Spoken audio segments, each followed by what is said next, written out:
ಯಾವುದೇ ಕೆಲಸಗಳು ಇತಿಹಾಸದಲ್ಲಿ ಯಾವುದೇ ಕೆಲಸಗಳು ಏನೋ ಒಂದು ನೂರಕ್ಕೊಂದು ಅನಿವಾರ್ಯ ಇರಬಹುದು. ಇದರ 3/4% ಎಲ್ಲ ಕಾರ್ಯ ಯಶಸ್ವಿಯಾಗಿದೆ. ಇದಕ್ಕಿಂತ ಭಕ್ತಾದಿಗಳು ಅದಕ್ಕೆ ಜಾಸ್ತಿ ಎಲ್ಲ ಕಡೆಯಿಂದಲೂ ಬೆಂಗಳೂರು ಎಲ್ಲ ನಮ್ಮೆಲ್ಲ ನಾವಿಲ್ಲಿ ಬಸ್ಸು ನಾವು ಬೆಂಗಳೂರು ಮೈಸೂರಿಗೂ ಸಹ ಬಸ್ ವ್ಯವಸ್ಥೆ ಕಳಿಸ್ತಿದ್ದೀವಿ. ವಾಹನ ವ್ಯವಸ್ಥೆ ಇರೋದ್ರಿಂದ ನಾವು ಬಸ್ಸಲ್ಲಿ ಸ್ವಾಮಿ ನಿಮಗೆ ಅವಶ್ಯಕತೆ ಇದ್ದವರು ದೇವರಿಗೆ ಬೇಕು ಅಂತಂದ್ರೆ ನಮ್ಗೊಂದು ಅರ್ಜಿ ಹಾಕೊಟ್ರೆ ಚೀಟಿ ಬರೆಸಿ ನಮ್ಮ ಹತ್ರ ಇಲ್ಲಿ ಗೌರವಗಳ ಹತ್ರ ಹೇಳಿದ್ರೆ ನಾವು ನಿಮಗೆ ನಿಮ್ಮ ಹೆಸರು ನಿಮ್ಮ ಇದನ್ನೆಲ್ಲ ಬರ್ಕೊಂಡ್ಬಿಟ್ಟು ನಿಮ್ಮ ಏನು ಭಕ್ತರುಗಳು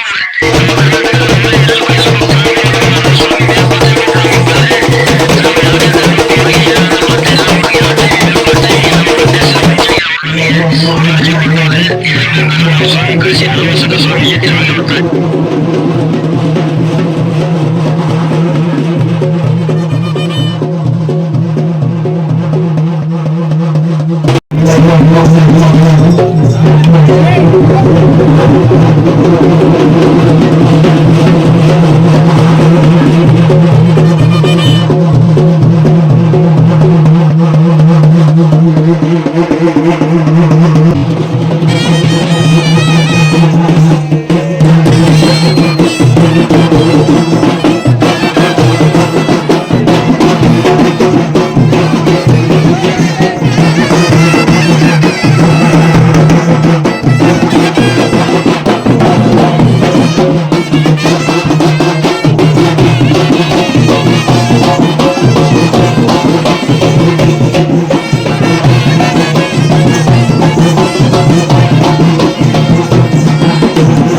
ಇಲ್ಲಿ ನಾವು ಮಳ್ಳಪ್ಪರ್ ಅಂತ ಇದ್ರು ಈ ದೇವಸ್ಥಾನದ ಯಜಮಾನ್ರು.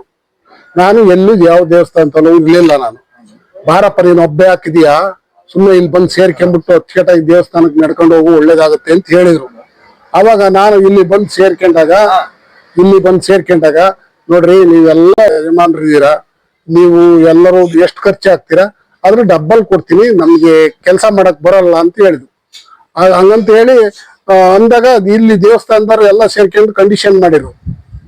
ಏನಪ್ಪಾ ಇಲ್ಲಿಗೆ ನಾನು ಹೇಳೋದು ಈ ತರ, ಯಾಕೆ ಅಂತಂದ್ರೆ ಎಲ್ಲರೂ ಇಲ್ಲಿ ಎಲ್ಲರೂ ಸೇರಿ ಇಲ್ಲಿ ಇದ್ದರೆಲ್ಲ ಯಜಮಾನ್ರುಗಳು ಎಲ್ಲರೂ ಕರೆಕ್ಟ್ ಆಗಿ ಏನ್ ಯಾವ ತರ ಬರ್ತಾರೆ ಆ ತರ ನೀನು ಕೆಲಸ ಮಾಡಿ ದುಡ್ಡು ಕೊಡ್ಬೇಕು ಅಂತ ಹೇಳಿರು. ಅದಕ್ಕೆ ನನ್ನ ಕೈಲಿ ಕೊಡಕ್ಕಾಗಲ್ಲ ಅಂತ ಹೇಳಿ ದೇವ್ರಿಗೆ ಅಡ್ಬಿದ್ದು ಹೋಗ್ಬಿಟ್ಟೆ. ದೇವ್ರು ಅಲ್ಲಿಗೆ 2 ದಿವಸಕ್ಕೆ ನನಗೆ ಏನ್ ಮಾಡ್ತು ಅಂದ್ರೆ ಕೈ ಎತ್ತ ಮಾಡ್ಬಿಡ್ತು. ಏನು ಕಮ್ಮಿ ಕಷ್ಟ ಕೊಡ್ಲಿಲ್ಲ ನನಗೆ. 3 ತಿಂಗಳು ಗೋಳಾಡ್ಬಿಟ್ಟೆ. ಅವಾಗ ಈ ದೇವಸ್ಥಾನದಾಗ ಬಂದು ಕೇಳಿದಾಗ ನಂದೇ ಇದು ನೀನು ಏನ್ ಮಾಡಿದೀಯ ತಪ್ಪು ಅನ್ನು ಅದಾಗ ದಂಡ ಕಟ್ಟಿ ಕೇಳಪ್ಪ ಅಂದ್ರು. ಅವಾಗ ತಪ್ಪು ಅಂತ ಅಂದಾಗ ಬಂದು ಏನ್ ಮಾಡಿದ್ರು ಅದು ಇದ್ ಮಾಡ್ಲೇ ಇಲ್ಲ, ತಪ್ಪು ಅಂದ್ರು ಇದ್ ಮಾಡ್ಲಿಲ್ಲ, ಬರೆ ಹಾಕ್ಬಿಡ್ತೀನಿ ಗೊಂದ. ಅವಾಗ 1 ತಿಂಗಳಿಗೆ ಎಲ್ಲ ಅಚ್ಚುಕಟ್ಟಾಗಿ ಕ್ಲೀನ್ ಆಯ್ತು. ಅದಕ್ಕೆ ಎದ್ರಿಕೊಂಡು ನಾವು ಇಲ್ಲೇ ನಡ್ಕಂತ ಇದೀವಿ ಕಣಪ್ಪ. ಅದ್ರಂತೆಯ ಇಲ್ಲೇನು ಇಲ್ಲ, ಭಾರಿ ಕಷ್ಟ ಕೊಡ್ತೀವಿ. ಇಲ್ಲಿ ಈ ವೆಟ್ಟ್ಯಾರು ಅಂತ ಇದಾರೆ ಬಡವರು ಎಲ್ಲ, ಅವ್ರನ್ನೆಲ್ಲ ಹೆಂಗ್ ಹೂ ಎತ್ಕೊಂಡಂಗೆ ಎತ್ಕೊಂಡಿದ್ದೆ. ಅವ್ ಅವತ್ತು ಬಡತನದಾಗ ಇದ್ದಾಗ ಇವತ್ತು ಕೆಳಗಟ್ಟಿ ಅಂತ ಐತಿ ಇಲ್ಲಿ. ಅವ್ರು ಇವತ್ತು ನಡ್ಕಂತ ಇರೋದ್ ನೋಡ್ರಿ ಎಲ್ಲ ಪುಣ್ಯಾತ್ಮರು. ಅವ್ರು ಅಷ್ಟು ಇದಾಗಿ ನಡ್ಕೊಂಡ್ ತುಂಬಾ ಕಷ್ಟದಲ್ಲಿದ್ದು ಆವಾಗ ಭಗವಂತನ ಹತ್ರ ಬಂದೆ ನಾನು. ನಾನು 106 ದೇವ್ರ ಪೂಜೆ ಮಾಡಿದ್ದೆ, 106 ಹೋಗಿ ಎಲ್ಲಾ ತರದಲ್ಲೂ ನಡ್ಕೊಂಡು ಎಲ್ಲಾ ತರದಲ್ಲೂ ವಿಚಾರ ಮಾಡ್ಕೊಂಡು ಎಲ್ಲಿ ಹೋದ್ರು ಲಾಸ್ಟಿಗೆ ನನಗೆ ತುಂಬಾ ಕಷ್ಟ ಬಂತು. ಕಷ್ಟ ಬಂದಾಗ ನಾನು ಮರಳಿಸಿದ್ರತ್ತ ಬಂದು ಪಾದದತ್ರ ನಾನು ಪಕ್ಕದಲ್ಲಿ ನೀನೆ, ನಮ್ದು ಮನೆ ಪಕ್ಕದಲ್ಲೇ ಇದೆ, ನಾನು ಪಕ್ಕದಲ್ಲೇ ನೀನಿದ್ದು ಯಾಕೆ ನನಗೆ ಈ ಕಷ್ಟ ಕೊಡ್ತಿದೀಯ ಅಂತ ನಾನು ಕೇಳ್ಕೊಂಡೆ. ಅವಾಗ ಅವರು ನಾನಿದೀನಿ, ನೀ ಸುಮ್ಕಿರು ಅಂತ ಹೇಳಿದ್ರು. 3 ಅಮಾವಾಸ್ಯೆ ನಮ್ಮ ಮನೆಗ್ ಬಂದು ಅವರು 3 ಸರಿ ಗದ್ಗೆ ಆಗಿ 3 ಅಮಾವಾಸ್ಯೆಯಲ್ಲಿ ನಂದಾದೀಪ ಹೊಚ್ಚಿಸಿ ನನ್ನನ್ನ ಇವತ್ತು ಮೇಲ್ ತಂದು ಯಶಸ್ವಿಗೊಳಿಸಿ ಅವ್ರ ಪವಾಡ ತುಂಬಾ ದೊಡ್ಡದು. ಅವ್ರ ಹೆಸರು ಹೇಳಿದ್ರೆ ನಮಗೆ ಎಷ್ಟೋ ಕಷ್ಟಗಳು ಬಗೆಹರಿತವೆ ಅನ್ನೋ ಒಂದು ನಂಬಿಕೆ ಇಟ್ಕೊಂಡು ನಾವು ಓಡಾಡಿದು.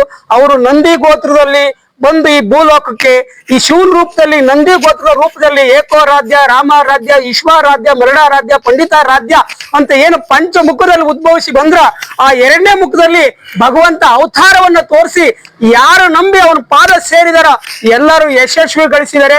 ಅವ್ರು ಏನು ವಾಕ್ಯ ನುಡಿದಾರ ಇವತ್ತಿನವರೆಗೂ ಯಾವ ವಾಕ್ಯವೂ ನಮಗೆ ಸುಳ್ಳಾಗಿಲ್ಲ. 4 ದಿನ ಲೇಟ್ ಆಗಿರ್ಬೋದು, ಪರಿಸ್ಥಿತಿ ಸಂದರ್ಭ ವ್ಯತ್ಯಾಸ ಆಗಿರ್ಬೋದು, ಆದ್ರೆ ಅವ್ರ ವಾಕ್ಯ ಯಾವತ್ತೂ ಸುಳ್ಳಾಗಿಲ್ಲ. ಅವ್ರ ಪವಾಡ ತುಂಬಾ ದೊಡ್ಡದು. ಪಂಚಮುಖದಲ್ಲಿ ಉದ್ಭವಿಸಿದಂತ ಮಹಾಗುರುಗಳು ಇವರು.